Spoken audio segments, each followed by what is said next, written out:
మీ journalist Mallik వీక్షకులకు స్వాగతం.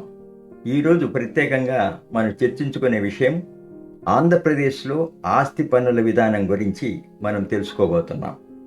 ఆంధ్రప్రదేశ్లో చరిత్రలో ఏ ప్రభుత్వం విధించిన ఆస్తి పన్నుల భారం గత వైఎస్ఆర్ పార్టీ ప్రభుత్వం విధించింది.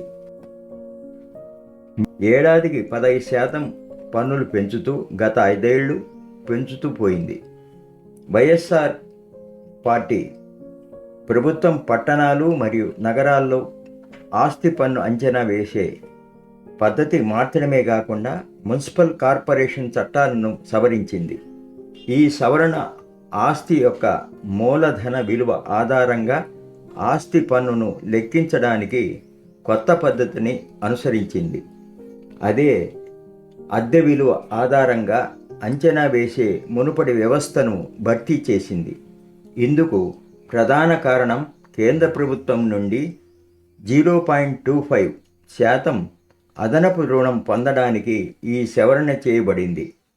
ఒకేసారి రుణం పొందేందుకు ఈ సవరణ ప్రజలపై శాశ్వత భారాన్ని వైఎస్ఆర్ ప్రభుత్వం మోపింది. ఈ చర్యకు రాష్ట్ర వ్యాప్తంగా నిరసనలు పొందినా విస్తృత వ్యతిరేకత వచ్చినా పట్టించుకోలేదు. తెలుగుదేశం పార్టీ కూడా దీన్ని వ్యతిరేకించింది. తాము అధికారంలోకి వస్తే ఆస్తి పన్నును సమీక్షిస్తామని కూడా హామీ ఇచ్చింది. తెలుగుదేశం పార్టీ అధికారంలోకి రాగానే పన్నుల భారం తగ్గుతుందని ప్రజలందరూ విశ్వసించారు. అయితే సమీక్ష కూడా నేటికి జరగలేదు. అద్దె విలువ ఆధారంగా పన్ను విధించడం న్యాయమే కానీ మార్కెట్ విలువ ఆధారంగా పన్ను విధించడం సరికాదు. భవనంలో ఎటువంటి మార్పులు చేయకపోయినా లేదా ఖాళీగా ఉన్న ఫ్లాట్ను అమ్మినా ఆ సమయంలో మార్కెట్ విలువపై పన్ను విధించబడుతుంది. ఇది భారీ భారంగా మారింది. ఇప్పటికే ఆస్తి పన్నులు రెట్టింపు అయ్యాయి. ఆస్తి పన్నును మార్కెట్ విలువకు అనుసంధానించడం అంటే ప్రభుత్వ ఆస్తులు మార్కెట్ విలువను పెంచిన ప్రతిసారి ఆస్తి పన్ను కూడా పెరుగుతున్నది.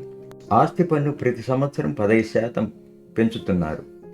ఈ చట్టం ప్రవేశపెట్టినప్పటి నుండి ఆస్తి పన్ను ఇప్పటికే రెట్టింపుతో అధికంగా పెరుగుతూనే ఉంది.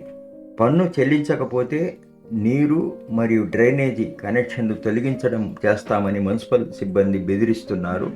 ఆ విధంగానే నిర్వహిస్తున్నారు. ఆర్థిక సంవత్సరం ముగిసేలోపు జరిమానాతో పన్ను వసూలు చేయడం సమంజసం కాకపోయినా ఈ పద్ధతిని మున్సిపల్ సిబ్బంది అనుసరిస్తున్నారు. 24% ఉన్న జరిమానాను కూడా రద్దు చేయాలన్న డిమాండ్ సుమారు దశాబ్ద కాలంగా ఉన్నా ఏ ప్రభుత్వం పట్టించుకోవడం లేదు. ప్రజలపై భారంగా మారిన సవరణ చట్టం 44/2022 మరియు జీవో నెంబర్ 198ను రద్దు చేయాలని 15% పెంచే ఆస్తి పన్నును నిలిపివేయాలన్న పన్ను చెల్లింపుదారులు డిమాండ్ను ఎవరూ పట్టించుకోలేని పరిస్థితి ఏర్పడింది. ఈ విషయంపై రాష్ట్ర సిపిఎం నాయకులు రాష్ట్ర కార్యదర్శి బి శ్రీనివాసరావు గారు ప్రస్తుత ముఖ్యమంత్రి నారా చంద్రబాబు నాయుడుకు మార్చి 23వ తేదీన వ్రాశారు. వీరొక్కరే ఆంధ్రప్రదేశ్ ప్రజల తరఫున లేఖ రాసి ఊరుకున్నారు. ఎవరూ కోర్టుకు కూడా వెళ్ళలేదు. దీనిపై రాష్ట్ర ప్రభుత్వం స్పందించలేదు. ఒకప్పుడు విజయభాస్కర్ రెడ్డి ముఖ్యమంత్రిగా ఉన్నప్పుడు 15% ఆస్తి పన్ను విధిస్తే ఉమ్మడి ఆంధ్రప్రదేశ్లో అన్ని రాజకీయ పార్టీల వారు, ప్రజా సంఘాల వారు పెద్ద ఎత్తున ఆందోళన చేస్తే అప్పుడు ప్రభుత్వం దిగివచ్చి 5% మాత్రమే పన్ను పెంచడం జరిగింది. కానీ ఇప్పుడు ఏకంగా ఏడాదికి 15% పెంచితే ప్రతిపక్ష పార్టీలు కానీ ఏ ప్రజా సంఘాలు కానీ ఏ పోరాటం చేయడం లేదు. ఈ ఆస్తి పన్నును పెంచిన వైఎస్ఆర్ పార్టీ ఇప్పుడేమో అధికారం కోల్పోయింది. అధికారంలో ఉన్న తెలుగుదేశం పార్టీ తాము ఇచ్చిన హామీని పక్కన పెట్టి ప్రభుత్వానికి వచ్చే ఆదాయాన్ని వదులుకోవడానికి ఇష్టపడడం లేదు. వైఎస్ఆర్ పార్టీ ప్రవేశపెట్టిన సంక్షేమ పథకాలేమో పక్కన పెట్టిన తెలుగుదేశం పార్టీ ప్రజలకు భారంగా ఏర్పడిన ఈ అసౌకర్యాన్ని, పన్నుల విధానాన్ని రద్దు చేయకపోవడం చాలా శోచనీయం. రాష్ట్రంలో ఉన్న పన్ను చెల్లింపుదారుల సంఘాలు కానీ, ప్రజా సంఘాలు కానీ, వినియోగదారుల సంఘాలు కానీ, ప్రతిపక్ష పార్టీలు కానీ ఈ విషయాన్ని పట్టించుకోవడం లేదు. ఇది చాలా దారుణమైన విషయంగా భావించాలి.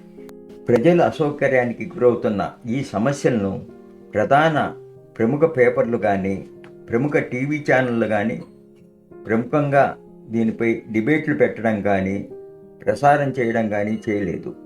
ఇది ఆంధ్రప్రదేశ్ ప్రజలు చేసుకున్న శాపంగా భావించాలి. మరో అంశంతో మళ్ళీ కలుద్దాం. సబ్స్క్రైబ్ చేయండి. పత్రికల్లో కానీ, టీవీ ఛానల్లో కానీ ప్రసారం చేయని ముఖ్యమైన ప్రజా సమస్యల గురించి మనం తెలుసుకొని అవగాహన పెంచుకుందాం, ముందుకు సాగుదాం. ఈ వీడియోపై మీ అభిప్రాయాన్ని కామెంట్ రూపంలో తెలియజేయండి. అంతవరకు మీ జర్నలిస్ట్ మల్లిక్, నిజానికి ఓ గొంతు.